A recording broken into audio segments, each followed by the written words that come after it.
Hallo, Hallo. wir sind's, Pitted Studio TV mit einem Spezial, Genau. Sonderspezial. Deswegen haben wir uns in Schale geschmissen nochmal. Sonder. Und zwar wollten wir was loswerden. Ja, also genau genommen ist das hier jetzt die erste Folge, die wir abdrehen nach unserem Announcement. Ja. Und das ist ganz spannend, deswegen haben wir gedacht, wir erzählen euch ein bisschen was darüber. Ja. Wir sind überwältigt. Kann man dazu sagen? Doch. Das muss man sogar so sagen. Vielen Dank für dieses ganze Zuspruch, für die Aufmerksamkeit, die uns zuteil geworden ist. Also wir sind sehr überwältigt. Vielen lieben Dank. Ja. Ja. Ihr müsst euch vorstellen, das ist, also wir haben ja sehr lange darauf hingearbeitet, das haben wir euch ja auch erzählt. Und das am Tag des Announcements selber waren wir ja erst relativ spät dran. Also 17 Uhr haben wir gesagt, geht das Ganze live. Ja. Und entsprechend zog sich dieser Tag aus unserer Sicht so ein bisschen so wie die Ruhe vor dem Sturm, sagt man ja so schön. Ja. Und zu 17 Uhr saßen wir dann da und dann war folgende Situation. Also wir hatten im Grunde genommen auf mehreren Bildschirmen irgendwie verschiedene Seiten auf. Unter anderem natürlich sollte um 17 Uhr unsere neue Website live gehen, wenn ihr sie noch nicht gesehen habt. Wir finden, die ist ganz cool geworden. Unter www.pitted-studio.com. Und parallel dazu aber auch ganz wichtig, weil wir überall dahin verlinkt haben, die Steam- und Epic-Seite. Das sind ja bisher die ersten Stores, die wir fertig hatten. Ja.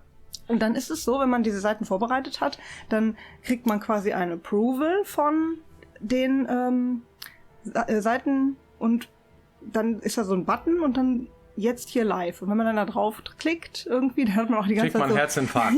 da hat man so Schiss, dass man die ganze Zeit vorher aus Versehen da drauf klickt, weil dann geht die Seite ja aus Versehen live. Das will man ja nicht. Nee. Aber man will das auch weit vorher vorbereiten. Also wir fanden das total aufregend, weil wir es ja jetzt groß angekündigt hatten. Und dann saßen wir da mit unserer Maus und dann muss man auf diesen Button klicken. Da wir das aber noch nie selber gemacht haben, wussten wir zum Beispiel nicht, wie lange es denn dann dauert von dem Klick bis zum Live-Gehen. Das heißt, wenn wir jetzt um Punkt 17 Uhr da draufklicken, kann es sein, dass irgendjemand schon auf den Link klickt. Es kommt aber nichts, weil die Seite noch, weiß ich, denkt oder was. Ja. Und dann ist das nochmal so ein bisschen zusätzlich aufregend, weil man dann sich fragt, Stress. Was macht es denn jetzt? Und dann haben wir uns entschieden, so strategisch 2 Minuten vor 5 auf diesen Button zu klicken. Und tatsächlich war dann 2 Minuten nach 5, also beides dann auch live. Das war aufregend. Das hatten wir schon geahnt, ne? Ja. Aber das war ja auch nur so eine kurze Momentaufnahme. Danach kam quasi der ganze Rest. Wir haben uns den restlichen Abend tatsächlich damit beschäftigt. Ruhig zu bleiben. Auch. Aber auch, wir hatten die ganzen Banner dann geändert und die Icons und die Nachrichten gingen ja dann raus und dann haben wir ganz viele E-Mails geschrieben und Pressemitteilungen verschickt an Leute, die wir schon kannten, national und international, und das hat sich halt so in den Abend hineingeplätschert und anschließend waren wir super müde. Ja. Also das war so richtig anstrengend und wir hatten noch überhaupt gar kein Gefühl dafür, wie die Resonanz aussieht. Das Einzige, was wir an dem Tag wahrgenommen haben, ist, dass es viel Bewegung gibt. Das ist schon mal gut. Ja, vielen Dank. Ja, genau. Zum Beispiel auf dem Discord. Also unser Discord, der ist momentan sehr rege. Wenn ihr Bock habt, da auch mitzumachen, seid ihr sehr gerne eingeladen dazu. Und das Allerwichtigste ist, dass das funktionierte mit den Wishlists, ja, weil die natürlich auch relevant sind später für unsere Sichtbarkeit. Das haben wir euch schon mal erklärt und dass dann man das auch alles klicken kann. Dann haben wir nochmal alle Links getestet, ob auch alle funktionieren. Das funktionierte aber und dann, war das cool.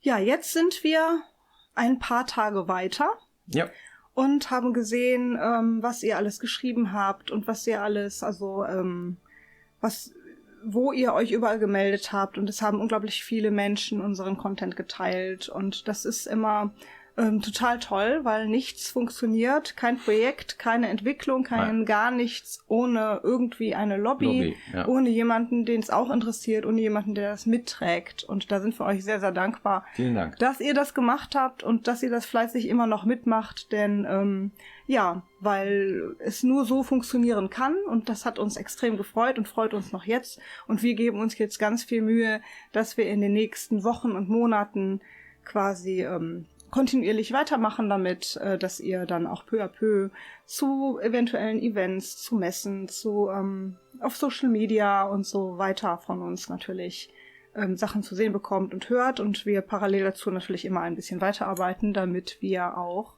am Ende das Ding fertig kriegen. Genau, in Time and Budget, wie man so schön sagt. Okay. Genau, momentan sind wir gut in der Zeit. Ja, das stimmt. Ja, doch. Ja. Also das funktioniert gut. Dann in dem Zusammenhang würden wir euch auch noch eine Community-Frage beantworten. Ja. Also, die Community-Frage, wie ich dachte, dass sie sehr gut hierzu passt, ist folgende. Ich lese sie mal vor, sie ist Englisch und dann fasse ich mal zusammen. Let's say you're making a game and you want to add mechanics to it that not everyone will like. That is, people will be divided. Someone will like it and someone will criticize such a decision. How do you think to sell such a game correctly? Und dann erklärt das nochmal anders. Ich fasse mal auf Deutsch zusammen. Also nehmen wir an, du hast ein Spiel designt und das gefällt halt nicht jedem. Wie geht man denn dann damit um? Und das ist eine sehr schöne Frage, weil gerade zum Announcement wir super viel positiven Zuspruch gekriegt haben. Es gibt natürlich auch Leute, die sagen, das ist überhaupt gar nicht meins. Das gefällt mir nicht oder das ist mir zu Dungeon-crawlerig oder was weiß ich, kann leider keinen First Person oder so. Das wussten wir ja. Es gibt viele Gründe, warum man etwas nicht mögen kann und es gibt viele Gründe, warum doch. Und das ist ja auch total normal und vielleicht auch ein Stück weit gut so. Viele Sachen, die wir sonst gemacht haben, die von uns erwartet werden, werden wir ja auch machen. Ja, aber es gibt halt schon ein paar Sachen, die wir ändern. Ne? Es ist halt eine Sache, aber es ging uns immer so. Ne? Das ist ein Standardfall. Wie geht ihr damit um, ne? Wenn ihr ein anderes Feature einbaut, wenn irgendwas drin ist, was man nicht mag oder so. Ne? Das ging uns immer so. Also wir hatten stets immer Menschen, die etwas anderes wollten, als wir gemacht haben. So, ne? Und das ist, glaube ich, sobald man Spiele macht oder sobald man in die Öffentlichkeit geht, kriegt man das auch gar nicht anders hin, weil man kann ja nicht jedem gefallen. So einfach ist das. Ne? Schlimmer noch. Ich glaube, je mehr also irgendjemand hatte ganz schön beschrieben, jemand, der versucht, ein Spiel zu machen, das allen gefällt, macht ein Spiel für niemanden. Und das fanden wir ganz schön, diesen Spruch, denn diese Erfahrung haben wir auch gemacht. Also je mehr man versucht, eine eierlegende Wollmilchsau zu entwickeln, um es jedem gerecht zu machen, desto mehr wird das Spiel nicht besonders gut.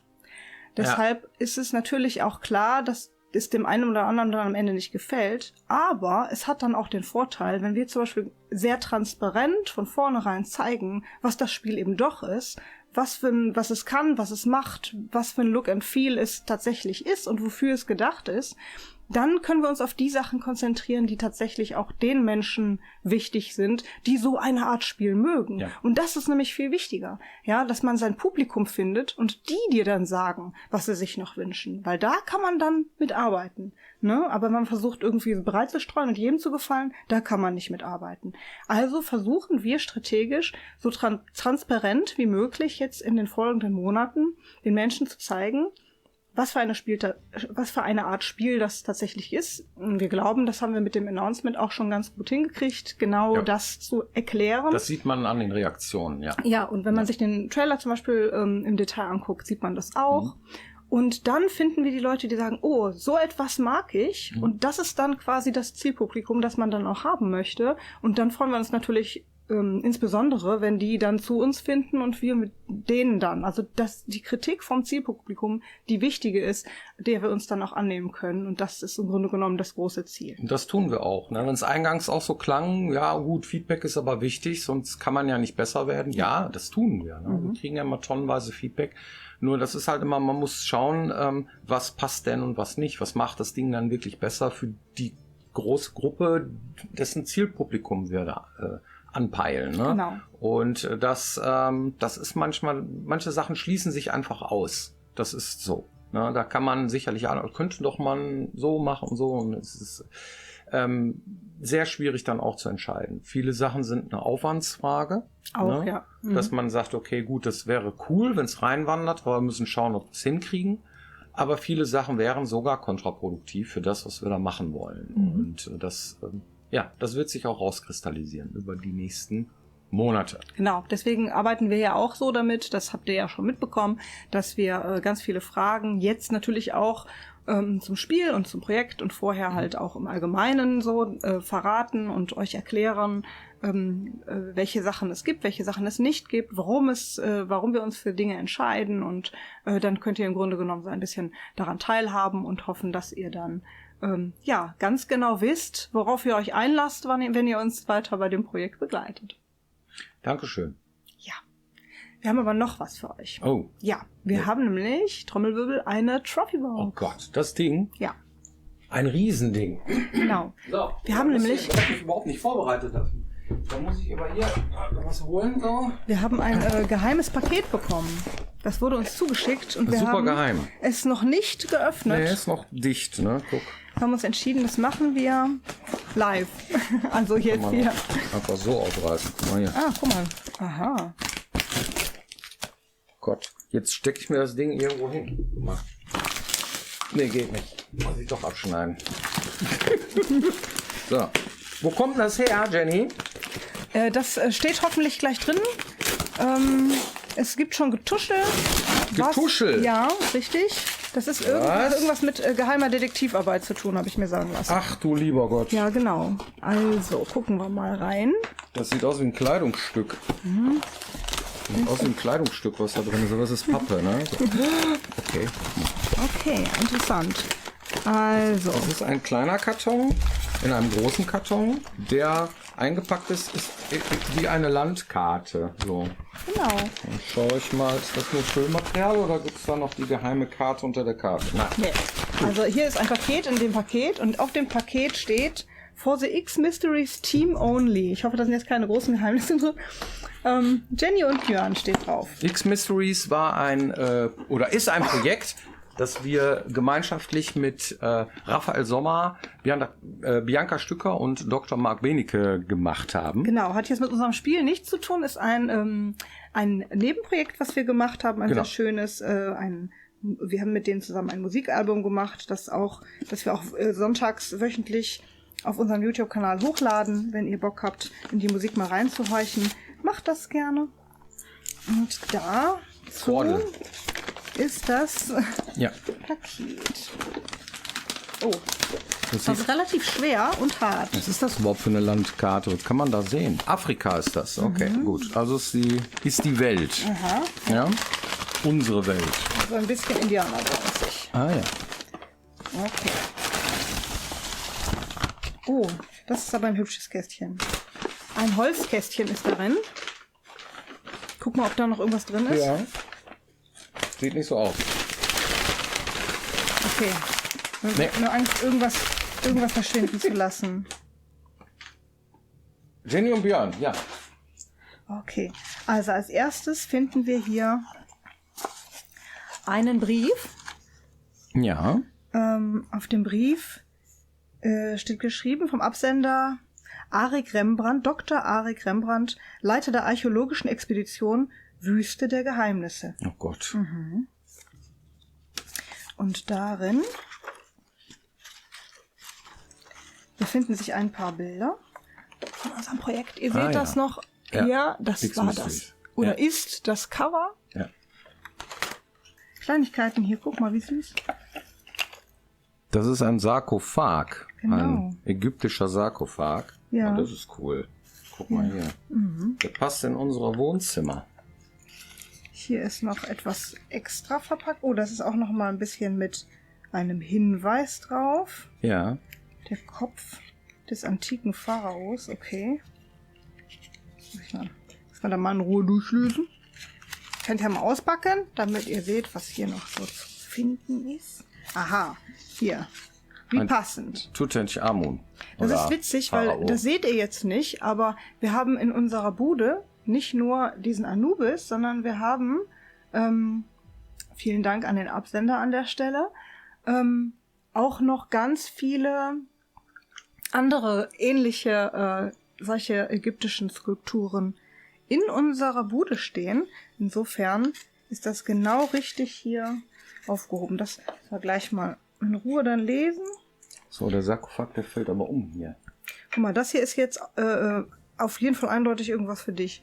Ah, Batman, das ist ein Anhänger. Guck mal hier.